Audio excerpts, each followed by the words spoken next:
Greetings, everyone. Welcome to another edition of the Peaceful Solution Character Education Program Teacher Certification Course.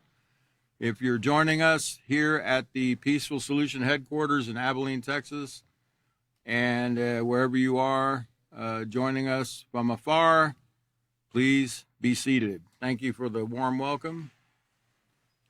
See, we have a rather large and intelligent crowd here tonight. Glad you made it back.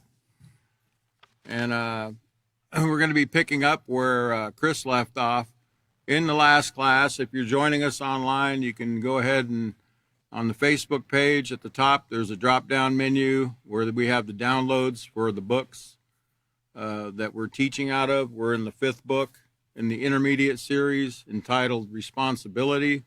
Last but not least on the list, a very important subject, as you know, as you're going to find out. If you don't know already, go ahead and download the manual so you can follow along with us. Also, feel free to use the manual. Teach the program. Just make sure you teach it according to the way you're being taught to teach it right here at the headquarters for the maximum effect. Remember, if you don't try to change the recipe, you're going to ruin the cake. It's not going to come out right. So just follow the recipe, and you cannot go wrong teaching this program. Chris left off on the do's and don'ts of responsibility on page 11. I'm going to be covering the don'ts because he already did the do's. Sounds kind of strange, but yeah, we're going to do the don'ts. We're going to do the don'ts because Chris already did the do's. And, I've been thinking about the previous teachers, Chris, David, and Catan. They covered, some of these things already, but the importance of responsibility, cannot be overstated. Can you put up the first visual I have? Is that the first one? It is? Okay. On page 5 of this unit, it talks about being responsible, and the question is it really that important? Is it really that important to be responsible? And it says, have you ever considered what it would be like if everyone stopped being responsible for their actions, duties, and obligations? Would anything be accomplished? David covered this portion, I believe, and, he talked about, some of the things that would go wrong or go awry if people didn't show up for work or if the airplane pilot decided to take a nap, and he forgot to put it on auto, and he said, I don't really need autopilot. We're just up here in the, 40,000 feet. There's no traffic up here. I'm just going to go to sleep. Or, what if the school bus driver, as it shows in the book, decided, that he wasn't going to go to work that day, and, he was going to go visit his mother instead, or, and didn't call in, by the way, didn't even call in. Sounds a little, off the wall, but, who knows? People do stuff like that, especially people that haven't been taught responsibility yet. I mean, I did a lot of things when I was growing up, when I got jobs. I didn't keep them very long, of course, but there was many times I didn't show up for work. I just thought, I don't really want to call the boss because I don't want to ask because they're probably going to tell me no, so I'm just not going to go, right? And then the next day I'd show up for work and they'd be like, "Where were you yesterday?" Well, I had to do some things. Well, why didn't you call us? Well, or you do it again, you're not going to be working here anymore. And that's usually how it went. Or, what if, somebody borrowed something from somebody and decided not to be responsible and return the item at the agreed time or, whatever the case might be. There's many, many things that can go wrong for everyone if people don't practice responsibility. The world would be, if everybody decided, as a matter of fact, why don't you show the next slide? what if everybody, you go ahead and put up the next visual there. Probably need to talk louder. There we go. What if everybody decided like this, had this little baby's attitude right here? But I don't want to go to work tomorrow. Right? What if everybody just decided they don't want to go to work tomorrow?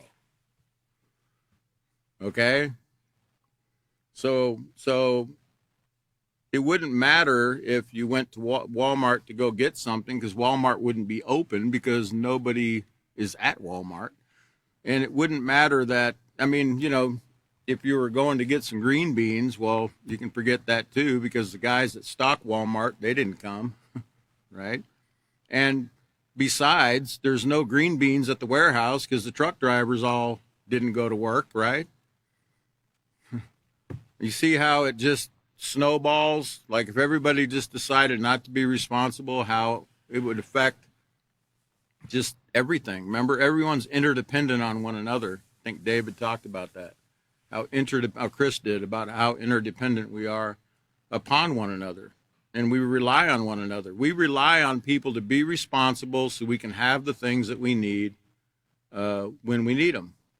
Okay? And people rely on us. Remember, it's a mutual exchange. People rely on us to be responsible as well. The teacher relies on the students to be on time, to be ready to learn, to have pen, paper, pencil, and to be ready and focused at the start of the class. And the students expect the teacher's going to arrive on time. I mean, what if the teacher came, 10 minutes late, his hair all disheveled, tie out of place, from scrambling to get here or whatever, and then teaches you a responsibility class, right? How's that going to look? Is it going to look pretty? It's not going to look too well, right? So we all have a responsibility to be responsible, okay? And it takes practice, because we can be responsible about a lot of things, but then in some areas we might not be responsible. And the fact is, if we're only responsible in a couple areas, but we're not responsible in other areas, can we really say we're responsible? No. It's just like being a thief, or like being honest. Can you say you're honest if one day you steal and the next day you turn the item in? No. You have to be consistently honest, consistently respectful, consistently responsible. And talking about obligations, let's go ahead and look at the next. I think I want to talk a little bit on page. I'm doing a little review, by the way. Page 5 of the responsibility unit says, when people fail to take their duties and obligations seriously, they are called irresponsible. Irresponsible people tend to ignore their duties or fool around rather than work hard to fulfill their obligations. They're more likely to act first and think later.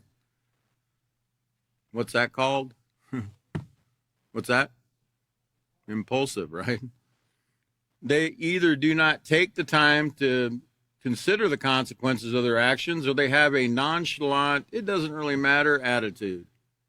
As a result, they can cause undue stress and frustration as well as harm to themselves and others. As you see here, where the guy decided, he didn't need to yield to that traffic sign, or that stoplight or whatever it was that caused him to be irresponsible and run into that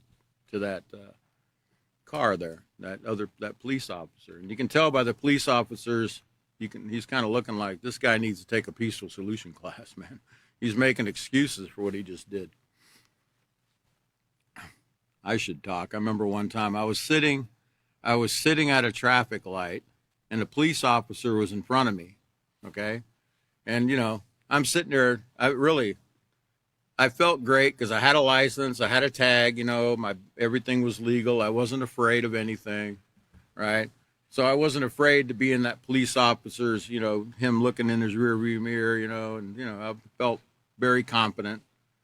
And I was in a van, and I had some liquid that spilled over off the console of the van, and I went to reach to grab the liquid, and my foot went off the brake and went right into the back of the police car. Well, I didn't think it was going to be that big a deal because, you know, I was sitting at the traffic light waiting on the light to turn green. I was following the rules, right? And I got a ticket for failure to control speed. And I was like, failure to control speed? Officer, I was sitting behind you. I wasn't driving. He says, well, you ran into the back of my car. Well, I had to take the ticket. But that's something that can take place. You know, you just never know, you know. Even when you're being responsible and you think everything's, you know, on right, you got to beware. You got to be careful. You always got to be careful when you're driving, extra careful, even when you lean over to grab something or anything like that. Something like that can take place. So we have to drive responsibly. We have to be very careful because, you know, it's not just us on the road, right? There's other people as well, okay? And everybody has the expectation and the right to go from point A to point B without any harm coming to them. Everybody has that right and expectation. Sadly, because we live in a world where, you know, we have irresponsibility and we have lack of care and compassion for others, lack of respect, etc., you know, you have to really be on guard, okay? Because you know, some people, you know, they drive very recklessly or very carelessly without that consideration. So we have to be careful. Anyway, so obligation, thinking about obligation, I've got in my mind the word obligation because I want to share out of the glossary of the book, of the glossary of this unit, more about the word obligation because it talks about it.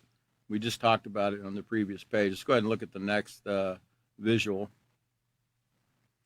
Okay, so in the back in your glossary of the peaceful solution, there's only a few words used, but this is one of them. I think you need to make sure there's certain words that you're going to see that you need to really go over with your students to make sure they understand what these words mean. Again, I'm really big on words. Words are important. Words have value. Words, you know, it doesn't make any sense to sit there and read to somebody, and especially words that are, you know, are kind of, remember, you're dealing with junior high students.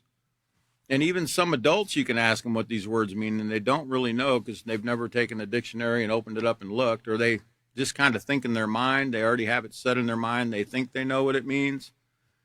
So dictionary definitions are really, really, really awesome. Okay, so take the time to go ahead and look it up.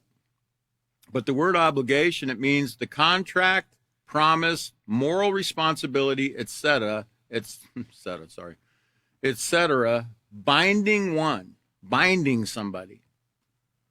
In other words, you're bound. It's a duty. Did you know that we have a moral obligation to develop a moral character? It said so in the character unit. We have a moral responsibility to develop a positive character. It's our responsibility. It's a duty. It's a duty of all mankind to develop that positive character. Okay? Now, it's not something that everyone knows about, but if you're being educated, you need to know you have a moral obligation to practice honesty, respect. First, learn it. First, learn those positive traits, and then we have a moral obligation to actually practice them daily. Okay? With one another. Go ahead and put that slide back up, please. So we're bound to do these things. The second definition of obligation is a duty imposed legally or socially, a thing that one is bound to do as a result of contract, promise, or moral responsibility. Moral responsibility. Okay, you see that word moral. Moral means it's right. It's something that won't bring harm to you or anybody else if you practice it. So you have a moral responsibility to fulfill your obligations that you make. The third definition is a condition of obligation is a condition or fact of being indebted to another for a favor or service received. And the synonym of obligation is duty. Another word you could use for obligation is simply duty. You have a duty to develop responsibility. You have a duty. Okay, instead of playing Call of Duty, you have a duty, you have a call of duty to actually practice moral character, to put the stupid video games away. If they're promoting violence, sexual innuendos, or any kind of immorality, put that stuff away. You have a moral obligation to do so. You are bound and obligated to do that as a human being. Okay? And then we're bound and obligated not only to practice it, but to also share it with other people. Okay? Share it by practicing it, because first of all, they're going to see you doing it, and you're going to stand out, because in a lot of cases, people don't see moral character being practiced on a daily basis. They see the opposite. Okay, so you're going to shine like a light bulb, if you're doing the right thing. People are going to notice. They will take notice. So be ready to share with them when they ask you, hey, why are you different? Or, why do you do it that way? Or, I've never seen anybody do, treat me the way you treat me with such kindness or whatever. Where'd you learn to do that? Or, what makes you so different? You can share with them what you're learning from the Peaceful Solution. I mean, that's how this word gets spread more than anything, because we can talk all day about the Peaceful Solution, but if we're not practicing it, we're like the rest of the hypocrites, that tell you what to do, but they don't do what they tell you to do. Okay, and we don't want that label. We want to be practicing these things that we're learning. Let's go to the next. Can you put up the next visual? Let me make sure I don't. Okay, let's go ahead and put that down. I'm not ready for that yet. Thank you. So let's go ahead, and I just wanted to give you that little preview before we get started tonight, just to get our minds back on the word obligation, because responsibility, obligations, duty, we need to keep those in our mind as we're proceeding through this. We need to go back right now to procedure 6 on LP1F and read over that procedure again where Chris left off. He said he left off halfway through the procedure, so we'll go ahead and read the whole one again. It says, tell students that an important aspect of being responsible is to know the do's and don'ts of responsibility. Have students turn to pages 11 through 13 and read the section, the do's and don'ts of responsibility. Explain that being responsible includes not only completing the task, but also completing it in the way we are instructed and with a positive attitude. So you see, it's not just doing it. It's not just doing the job. It's not just doing your chores. It's doing it with a positive attitude. It's doing it in a timely manner. It's doing it, the way you were instructed. That's very important. And Chris and David, I believe, both talked about instructions. I know Chris hit on it in the last class really hard about the importance of following instructions. Okay? I know sometimes we think, and I like to use the example of, when we get something, we go to the store and we buy a piece, for instance, you go and buy a bookshelf that you have to assemble, right? And it's got an instruction book inside the box, and you're thinking, well, I mean, how stupid do you have to be to do this? I mean, it's just a 4 pieces of wood, and, you put the shelving in there. I mean, what am I, dumb? I don't need the instructions. And you set them aside and you start putting it together, and like I did. And then when you're done, you find that the lip on the bottom, instead of turned in, it's sticking out and it's exposing bare wood, and it looks horrible, like my bookshelf does. Because I thought I could put it together without following the instructions, right? Because I thought, well, how stupid am I? I mean, come on, I'm only telling you from experience. This is how I know, okay? We got to be able to, we're real people here. We're teachers, but we're real people, okay? And I like to use some of my silly things that I've done, as examples to emphasize to you the importance of Follow the steps. You know, if you follow the steps that they put on the instructions, it's going to come out just the way it should. But if you think you don't need the instructions, or you think you can alter the instructions, or you think that, you know, well, that doesn't make any sense the way that guy told me to do that. That doesn't make any sense at all. I got a better way, you know. I think they have what they call the spirit of Frank Sinatra. I did it my way. Right? Or was that Elvis, or who was that guy, you know? Either way, they're both dead. They did it their way, and now they're not here anymore. I'm not trying to be offensive to them, but I'm just saying, you know, people do it their way, and they end up with a lot of problems. Okay, so we don't want to have the spirit of Frank. That's what I call it, the spirit of Frank or Elvis. Just follow the instructions, you know, to the best of your ability. And if you're not clear on the instructions, what do? Yeah, you go back to the original, the original books in the elementary series. The third one was the importance of asking, right? The importance of asking. We have a whole book on the word ask. It's a 3-letter word, but it's a big subject. Okay? Just ask. But it's a simple thing to do is ask. And I know a lot of times we don't want to ask because we lack humility. We think we're going to look stupid if we ask a question. But no, we only look stupid when we don't ask the question, and then we do something stupid, and then we're really looking stupid, right? You know, the word stupid, it just means ignorant or unlearned. Okay? That's all it means. It just means that you're unlearned, you haven't been taught. But sometimes we have been taught, but we still refuse to do what we've been taught, right? And that's what I call really stupid, right? And what we need to do is, and I'm not saying if you're practicing doing something that you're stupid. What I'm saying is if you ignore the instructions, when you know the importance of following instructions and you've been taught thoroughly, you know, how important it is to do so, then that's really stupid. Okay? Because what you're doing is you're bringing a lot of harm to yourself and other people because you refuse to follow the instructions that you've been given. Okay? And again, if you have a supervisor or your teacher at school or whoever it is gives you an instruction, if they're not telling you to break a rule and they're not telling you to break a law, and they're not asking you to do something that's, you know, that's going to bring harm to you or somebody else in any way, shape, or form, then by all means, follow the instruction. Even if you don't think that's the best way to do it or whatever else, just do so. Just follow the instruction. It can't be held against you if you follow the authorities' instructions the way they've been given. Again, as long as it fits those criteria that I just gave you.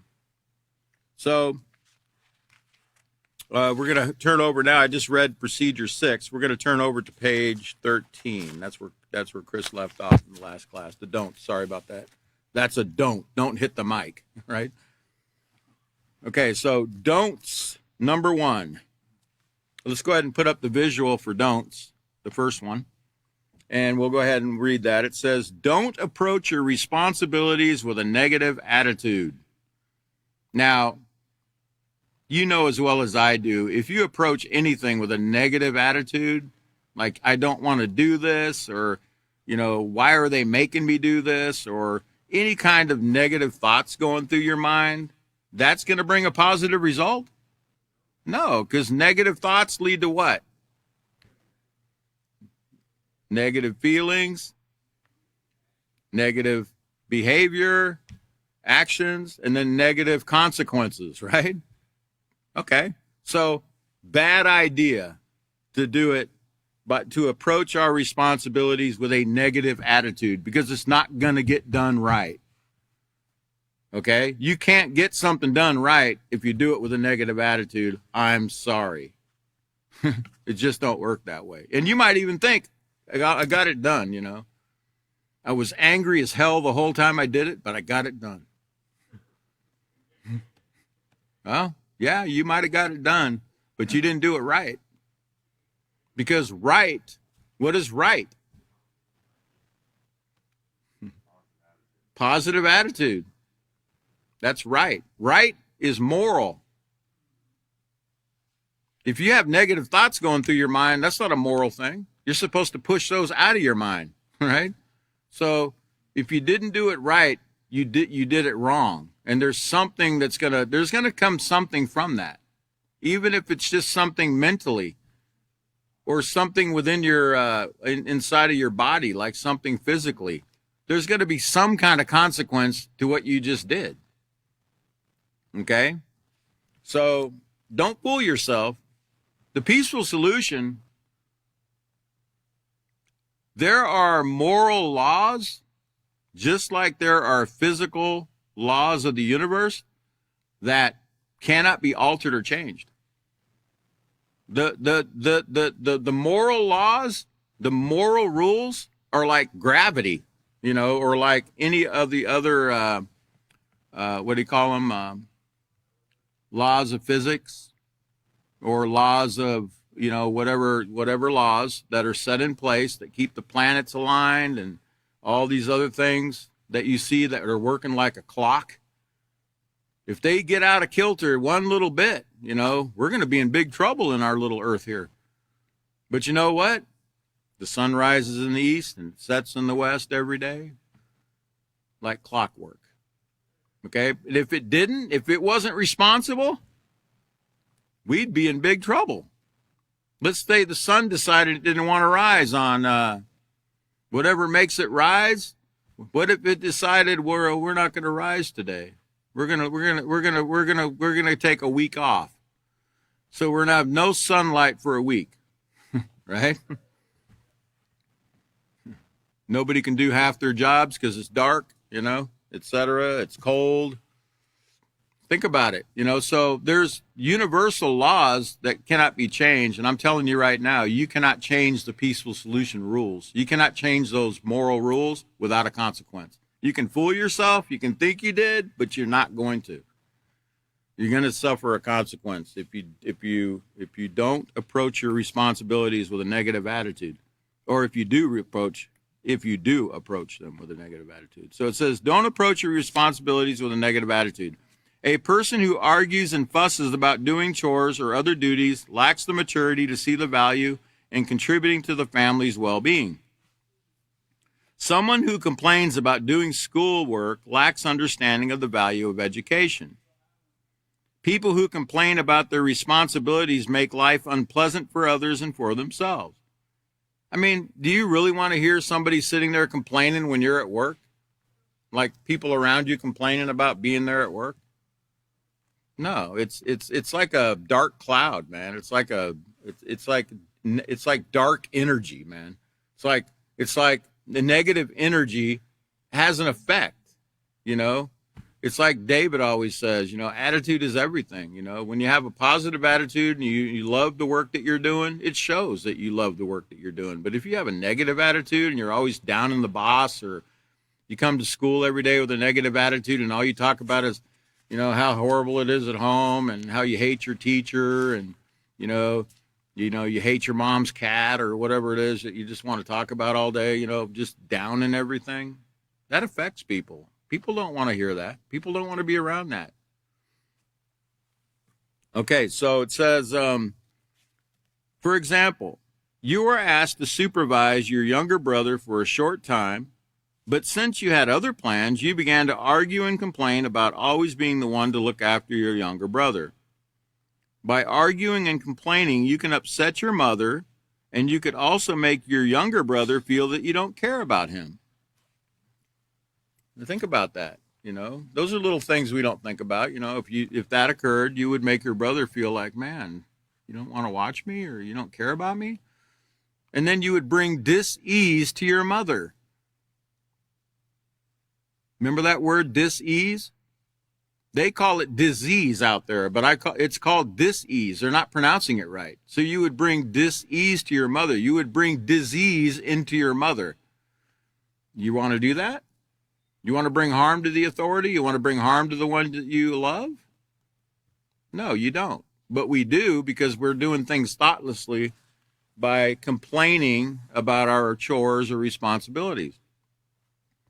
Because, now mom's going to be sitting there wondering, first of all, What makes him think he has the right to talk to me like that? I'm his mother, right? And then, of course, she's probably going to be hurt and upset that her own flesh and blood is talking to her like that. And then she's going to be frustrated because, I just need this thing done and, you're arguing with me, right? So we got to think about these things because it brings stress into the authorities over us. It brings stress to them. And so they can't do their job, with joy, they have to be sorrowful and have grief because we don't want to obey them. Right? I mean, we don't get it. It's not just our parents, but it's also our supervisors. If they ask us to do something and all we want to do is argue with them or tell them we have that spirit of Frank and tell them, well, I don't like the way you're doing it, or I don't think it should be done that way. Right? That brings grief to the person that is trying to get the job done. Why don't you just do it? Just do it. Because you're going to develop, what do they call that? You're going to develop a positive reputation with your supervisor, and you're probably going to also gain a lot of other responsibilities by doing and submitting to the things you're being asked to do. And you're also going to gain that positive reputation with other people as well. Okay, it says the don't number 2 on page 13, if you're just joining us, page 13 on the respect unit. It says, don't do your duties halfway. Leaving your duties undone or only partially done makes things harder on others. So you're making more work for somebody else if you don't do it the right way or partially. It puts extra work on someone else. Someone who does not complete his task also deprives himself of knowing the satisfaction of a job well done. Have you ever done something and done it well and did it the way it was supposed to be done with a positive attitude, and you did it in a timely manner, and you did it according to the instructions that you were given, etc.? How does that make you feel? When you do something and you have it makes you feel great. It makes you feel very upbeat, makes you feel very positive, makes you feel energized when you do something right. Like when you get the job done and you know you've done it right. But you're robbing yourself, you're stealing from yourself if you do it any other way. You're also stealing from the person that asked you to do it or that you're obligated to do it for. Okay? You're stealing from them. Remember, we talked about what stealing is. Stealing is not just taking tangible items. You can steal authority by not following the instructions that the authority gave you. You can actually take that to yourself and say, you know what? I don't need to do what you told me to do. I can do it my way. And you have just stolen. And you probably think you're not stealing. You don't even think the word stealing ain't even going through your mind. And so when, I remember, I'm sure I've given you the example before. I used to teach in a jail down in Laredo, Texas. It was in a county jail. And I would have, probably 25 inmates in there at the time in each class. And I would always ask my initial class, so how many of you guys are in here for stealing?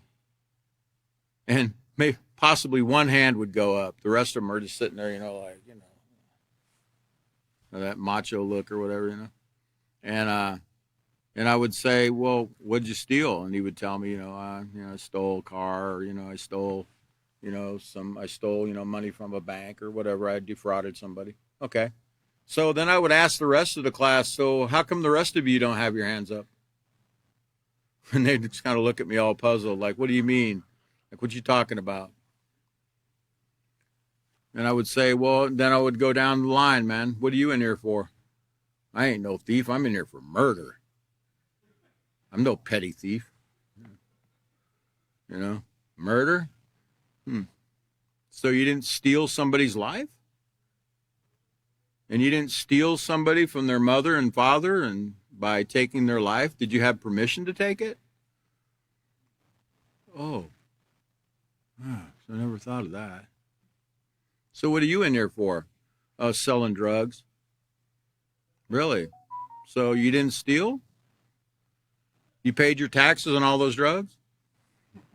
And you had permission from the authorities from the pharmaceutical authorities in the state of Texas to dispense those drugs on the street? That methamphetamine and that marijuana and the cocaine or whatever else you sold? You had permission, right? You had a license?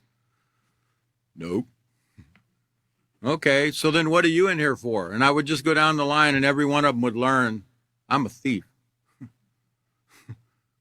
And it would enlighten them, In other words, they would be like, wow, I never even thought about that. No one ever got offended by it. No one ever, they just thought, man, I never even considered that. I'm like, yeah, that's the importance of a moral education, so you can learn these things.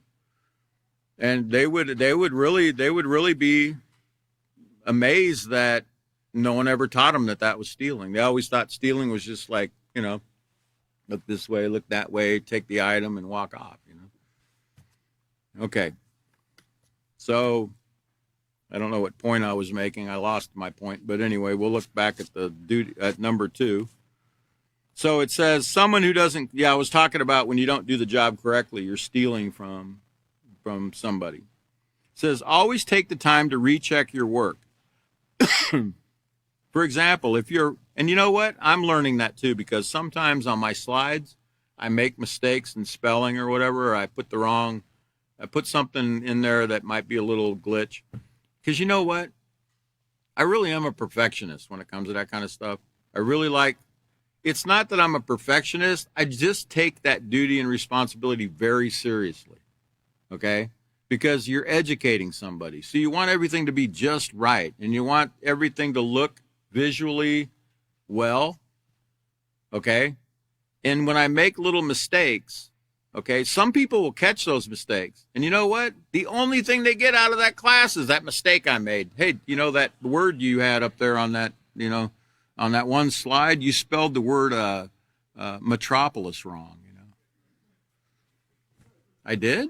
Oh, man. And I always I'll always thank them because it shows me they were paying attention. But you know what? It's like that little zit, It's like, a woman can be looking in the mirror and she's, perfectly flawless, very beautiful or whatever. But, she's got one little zit right here that nobody can even see. And she's looking at that the whole time. And all she can see is that one little zit. And she's just all freaked out over it, Okay. But she forgets about the 99.9999% of everything else. That's how we are. We tend to focus on just that negative. So I try to do as perfect as I can. But I do appreciate when somebody points it out to me that, hey, you did, this, because I want to fix it. I don't want to leave. I don't want something to be wrong. Okay. And because we do really, as teachers, have to be taking our responsibilities very seriously because we're educating people. Okay. We want, and we're even educating on how to spell. So we want to make sure we're spelling words correctly, et cetera, to the best of our ability. That doesn't mean we're not going to make mistakes. But we should double check our work. And I'm learning that I need to recheck my slides sometimes. I need to take the time to proofread it. It says, for example, if you're writing a book report, proofread it before you hand it in. And proofreading just means that you go back over it again and proofreading doesn't mean you read it fast. You go over it meticulously and make sure, everything's right. Okay. And then, proofread it before you hand it in. If you're cleaning your room, give it one last glance to make sure nothing's been overlooked before you say you're done. Because I remember when I was growing up, we would tell my dad, I'm done. He goes, all right, I'm coming to inspect. I'm coming to inspect your room. And he would come in there and he would do his inspection. Kind of like a military, like a barracks, He'd come in there and check the sheets, see how tight they were or whatever. And if he found something, he would let you know, hey, this was not done right, and call me. He'd say, tell me when you're done. I'll come back. Tell me when you're done. I'll come and inspect it again. Get that done right, and I'll come back. So it does pay to do a second over on something, to do a second glance over before you say you're done. Okay.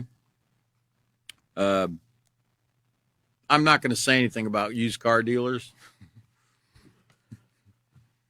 I just recently had an experience where I didn't even do a first glance on a vehicle. I just bought it because I trust the man I bought it from, and I do. I trust him with my life. But I failed to do an inspection on the car even the first time. I didn't even test drive it. I didn't do anything. I just said, yeah, I'll take that. And because of my negligence, right, I don't blame the person that sold it to me. I blame myself because I didn't go and check to make sure, because I remember I went to pull the latch up, or pull the hatch up on the back to put something in the back. And I'm thinking, this is going to just glide right up, nice and smooth. And I'm pulling it, and I'm pulling it. I'm like, hey, why is this thing not like, and I'm like, finally I lift it all the way over my head. And I'm like, no. This is not going to work. Right? Because the person that I got the car from can't really be lifting heavy things, right? Well, I didn't find out that the hatch was like that until like 3 or 4 days after I got it, right? Somebody here probably knows what I'm talking about. But it got fixed. And I don't blame the person that sold it to me, because they sold it to me as is. But you know what? And I had an obligation to check that vehicle first. Okay?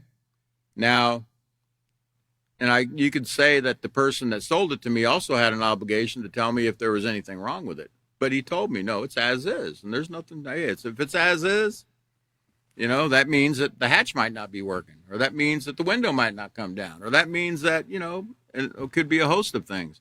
But we have an obligation to check first, and I didn't do it. That's why I had no right to complain about anything. I had no right to complain. But I did. Right? I did, but I thought about it afterwards, and I was like, why am I complaining about that? I didn't even check the thing. They should be telling me, well, why didn't you check it, dummy? But they didn't. You know what they did? They fixed it. That's why I always go to that car dealer, because he fixed it. Even though he sold it to me as is, he fixed it anyway. And I appreciate that. But I'm just telling you the story so you'll know, you have an obligation to check everything to make sure it works. And do it twice over, make sure that things are working correctly before you seal the deal. Okay? And I didn't do that. I broke a big rule there. Okay. But don't sweep things under the rug like you see in this picture here. We can put that visual back up again. Don't sweep it under the rug, And we tend to do that with things in our life, sweeping it under the rug, doing it halfway, and we shouldn't do that. We should do it right and have the satisfaction of knowing we did it right. Can you imagine being a plumber and it's almost 5 o'clock, it's almost quitting time, and you see you just got done putting things together, and now you see there's like a little tiny leak, like a little crack in the pipe, and you're like, man, it's 5 o'clock, man. Nah. Let me just put a little cloth over that, and wrap a little rag over it or something. Get out of here, right? Well, the person that hired you to do that might not know that you did that, but you know you did that. You know that you did that. You know that you didn't do it right. So you know what? It's going to be on your mind. It's going to be on your mind. It's going to be bothering you that I didn't do that right. It's going to, if you have any kind of, if you value your job and you value your reputation as a plumber, that's going to bother you that you didn't do it right. Okay. And you're probably going to toss and turn, and you're probably going to have thoughts like, man, when am I going to get the call that, that pipe's completely broke now because, I didn't fix that leak. You know what I mean? Or they're going to see a puddle on the floor because, that's slow leaking, but eventually, there's going to be a puddle or something there somebody might notice it. When am I going to get the call? So you should always just do it right. Okay. Even if you have to stay overtime to do it. Okay. Get it done right. Okay. So number 3, This is one of my biggest ones I'm working on. By the way, we're all working on this. Even the teachers are working on these things, okay? Some people say I put the pro in procrastination. But number 3 says, don't procrastinate. It says, when you procrastinate, you ignore or put off doing your responsibility to do other things. People who procrastinate don't take their responsibilities seriously.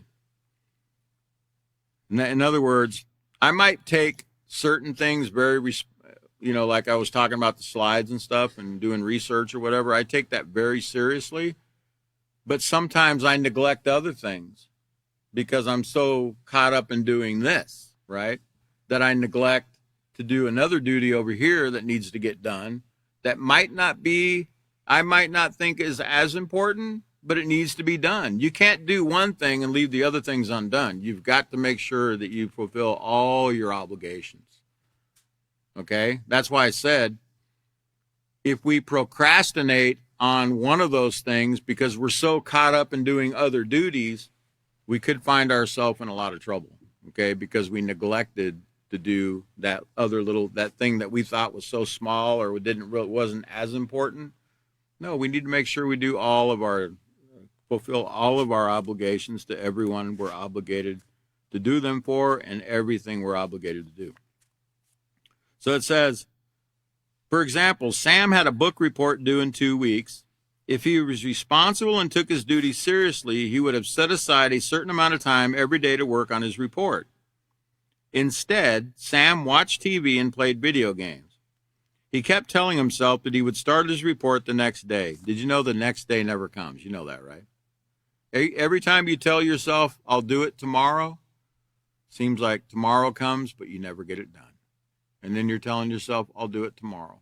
I'll do it tomorrow. Tomorrow comes every tomorrow. You notice that? Every day there's a tomorrow. And if we keep putting it off and putting it off and putting it off, and then we wait till the last day before it's due, now we got to cram, now we got to now our hair's all frizzled and frazzled and our nerves are all shot. And we're all, stressed out, and we're stressing everybody else out around us because we're stressed out, and we're lashing out at other people because, man, I got to get this stupid thing done, when really if we would have just done it incrementally, even like, doing a little bit each day or whatever, preparing a little bit each day, like it says to do, we wouldn't be going through all that. We wouldn't be stressing out like that. So it says, but every day he'd find him something else to do instead. The night before the report was due, Sam finally sat down to read his book. He handed in poor work and received a failing grade. Well, no kidding, you don't put any effort into it. You never heard the term, you get what you get put into it. You get back what you put into it. You reap what you sow. If you do horrible, shoddy work, what do you expect? You want somebody to praise you for that? No. We should learn to do our best, try to do our best, strive to do our best, practice doing our best at everything that we do, and not procrastinate. Don't put it off. Don't ignore those things that need to be done. And I'm saying it because I know I've done it, I do it, and I'm working on trying to overcome it. And I have in a lot of cases. I've learned how to like incrementally do things each day. Like if I have 2 or 3 assignments, some weeks I have to teach 3 or 4 classes in the week. So what I do is one day I'll work on one of those assignments, and then the next day I'll work on the second one. And then, each day I'll put aside time to work on each one instead of trying to jam and get one done and get stuck on doing that one, right? I'll incrementally do each one simultaneously at the same time, okay? So that way I don't fall short. And it works really great if you do it that way. It really does. Plus you know how sometimes you're working on a certain thing and it just becomes like mundane, like over and over. If you set that thing aside and then go work on this other project you have, you do it with, it's kind of like it refreshes you. It gives you fresh eyes. It gives you a new subject. It gives you and you can go at that with great zeal and determination. And then you're going to get, with that, you're going to get, all right, I got to get off this. Let me get on to something else. And if you just do it incrementally like it tells you, it works so much better. It really does. But don't procrastinate. So remember, don't approach your responsibilities with a negative attitude. Don't do your duties halfway, and don't procrastinate. Can you put up the next slide? I want to see what I had there. I think I might have had I had the glossary in the book gives you a little more information about that word procrastinate, if you want to write it down in your book. But it says to put off doing something, especially out of habitual carelessness or laziness. Okay, so putting something off out of habitual carelessness or even laziness. Sometimes we get lazy. That's something it's not in my vocabulary. I don't like the word lazy. I don't like being lazy, okay? And I don't like lazy people, okay? But we deal with lazy people, and you got to be taught sometimes not to be lazy. But that's part of procrastination that we need to get out of ourselves. We need to get that laziness out, we really need to learn to love what we do. I think Chris talked about it. We really need to, if we really just set our mind to learn to see the value in what we do and see how it helps others, how it benefits somebody else, and how it benefits even ourselves, the jobs that we do, the education we receive if we're at school, how it really actually is going to benefit us in the long run. If we start to value that, then we will start to take things more seriously. We will stop being lazy about getting our homework done or our chores done or our work assignments done.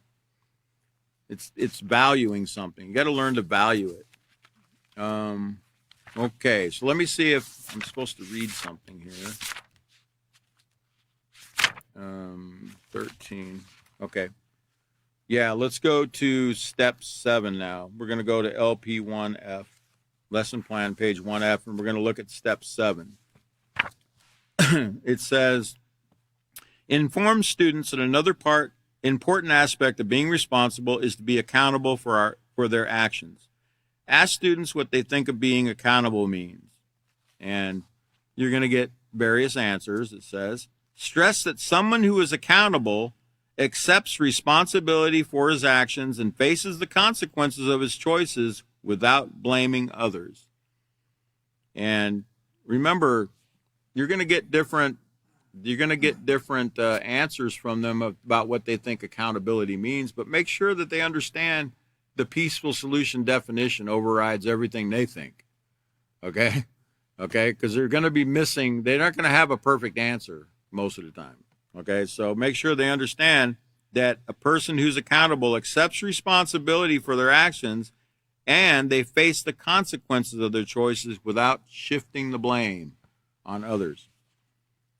Have students read the section A. A is for accountability, found on pages 14 and 15 of their handbooks. Choose a student to read the scenario. Have students answer and discuss the questions that follow. Stress that we cannot learn from our mistakes if we're not accountable for our actions. All right, so let's go back to page 14 now. Continuing the lesson here. A is for accountability. It says let's go ahead and put up the next visual. I think I have it for the readers online. Another aspect of a responsible character is the willingness to answer for your choices and behavior. This is called accountability. People who are accountable accept the consequences of their actions and learn from the choices they have made. People who are not accountable for their actions blame others for the choices they've made and make excuses for their actions. Let's put up that next visual. It says, read the following scenario to determine if Jenny was accountable for her actions, then answer the questions that follow. It says, Jenny had looked forward to the big field trip for several months. The night before the field trip, Jenny stayed up late watching a movie. The morning of the field trip, Jenny did not get up when her alarm went off, but kept hitting the snooze button. By the time she finally got up, she was half an hour late. Rushing, Jenny made it out the door just in time to miss the bus. Jenny was mad. That stupid bus driver, I'm sure he saw me. Jenny began to jog the quarter of a mile to school and got there just in time to find out she had just missed the bus for the field trip. Her class had boarded the bus at the scheduled time and left. I can't believe these people left me. Not even my best friend waited for me, said Jenny. Everyone is so lame. I would have waited for them. Jenny was mad at everyone for the rest of the day. She even received a conduct form to take home because she had a bad attitude with her teachers. Poor girl. She didn't have a very great day. Poor Jenny. Jenny would have benefited from this class. All right, so here's the big question. Man, this is going to be hard to answer, guys. Was Jenny responsible? You don't say that with much like conviction. I mean, we just read this story and it didn't look great, did it? I mean, this girl missed everything that day. And then blamed everyone under the sun except herself, right? So was she responsible? No, she should have put off watching the movies so she could get to bed on time. Right? Now, did Jenny accept responsibility for her actions? No, she never admitted that it was her fault that she was late and missed the field trip. She blamed her best friend. She blamed the stupid bus driver. Right? Everybody was stupid except Jenny. Right? And that's really the attitude of people that are irresponsible, man. They shift the blame on everybody else. It's everybody else's fault, man. I didn't do anything. Right?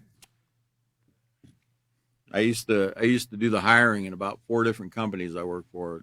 I used to always hear that I would be going, they'd be show me their nice resume. They'd bring in, some people would bring in these resumes that were like 10 pages long. And I'm like, dang, this person's been to a lot of places.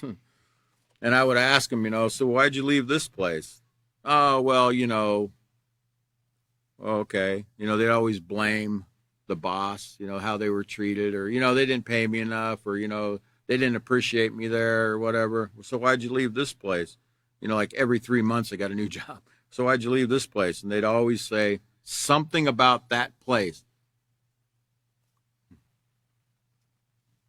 Now, I had a student in the Peaceful Solution. I'm kind of losing my thoughts. I might have to tell this story next time because it has to become clear to me. In fact, I might even I'm going to try to dig the video out of her testimony. But yeah, I'm gonna wait. I'm gonna try to find the video so y'all can watch it because I think it's worth watching. About what the Peaceful Solution did for her when it came to not blaming others anymore, and how it actually landed her a great job because she didn't shift the blame. I'll wait for it. I'll try to see if I can find it. Her name was Robin. I'll just give you that much.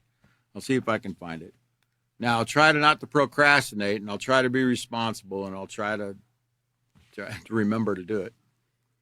You might have to hold me accountable, too, and make sure that you might call me and say, hey, did you get that video yet? Okay. All right, so on page 15, it says we're going to go ahead and finish this little section here before we stop tonight. It says, accepting responsibility for your actions means being honest with yourself and admitting that you are wrong. And man, that's hard to do, isn't it? Sometimes it's hard to admit that we're wrong. But if we take the humble road and we practice the positive character trait of humility, which tells us, look, we're going to make mistakes. Okay? And if we admit our mistakes, that actually shows somebody else that we're honest. It shows somebody else we're trustworthy. It shows somebody else that we practice self-control. It shows somebody else that we're responsible. It shows them many, many different character traits. It shows that we're humble.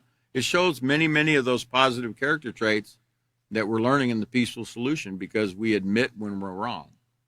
Okay? You know, I could trust somebody that admits when they're wrong. Like, if I know that they're going to admit when they're wrong, man, I don't have to worry about that person because I know they're not going to do something and not tell me about it and try to sweep it under the rug or hide it or something. I appreciate that if they can tell me they did something wrong.